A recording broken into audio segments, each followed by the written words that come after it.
नमस्कार, सत्यदर्शन न्यूज मध्ये आपले स्वागत आहे. मी पायल शहा. एक नजर टाकूया आजच्या ठळक घडामोडीवर. माघवारीतील तिसरे गोल रिंगण पेनूर इथं उत्साही वातावरणामध्ये पार पडले. वारकरी परंपरा म्हटलं की वारीची चर्चा आली. त्यामधील माघवारीतील मोठी परंपरा असून निष्ठेनं केलेली पाहावयास मिळते. या वारीमध्ये तिसरे गोल रिंगण प्रतिवर्षाप्रमाणे आज सकाळी महात्मा गांधी प्रशाला पेनूर इथं उत्साही वातावरणात पार पडले. भाविक वारकरी मंडळ यांच्या माध्यमातून श्री संत ज्ञानेश्वर महाराज व श्री संत तुकाराम महाराज पालखीचे ज्योतिराम चांगभले प्रदेश अध्यक्ष किसन कापसे, राम नामदेव रणपिसे यांच्या हस्ते पूजन करण्यात आले. निळोबा जांभळे महाराज, विवेक जमदाडे, संजय पवार, विष्णुपंत मोरे यांच्या हस्ते अश्वपूजन करण्यात आले व रिंगण सोहळा सुरू झाला.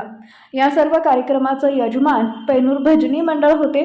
सूत्रसंचालन व मार्गदर्शन सुधाकर इंगळे महाराज, राष्ट्रीय अध्यक्ष यांनी केले. बळीराम चौरे, महेश चौरे, आबा वसेकर यांनी परिश्रम घेतले.